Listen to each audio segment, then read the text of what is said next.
తగ్గించలేం. ఎందుకంటే రోజు రోజుకి మనలో ఆలోచన మారిపోయింది. ఇప్పుడు మధ్యతరగతి ఏసీల బాట పట్టారు. ఇప్పుడు పేదలు కూడా కూలర్ల నుంచి ఏసీల వైపుకి వెళ్తున్నటువంటి రోజులు.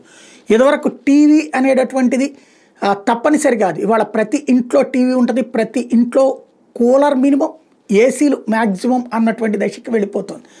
అలాగే లైటింగ్ దగ్గర నుంచి అనేకం వాటికి గేజర్లు, ఇట్లా కరెంటు వాడకం రోజు రోజుకి పెరుగుతోందే కానీ తగ్గేది కాదు. మరి కరెంటు ప్రొడక్షన్, బొగ్గు ఆధారిత విద్యుత్ పెరిగితే కనుక ప్రమాదం, కర్బన ఉద్గారాలతో మళ్ళీ మనకే రోగాలు వస్తాయి.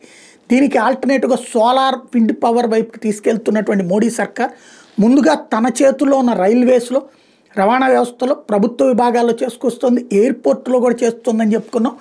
దేశవ్యాప్తంగా ఉన్నటువంటి ఎయిర్పోర్ట్లో ఆల్రెడీ 55% ఇప్పటికే గ్రీన్ ఎనర్జీ అని కూడా చెప్పుకున్నాం.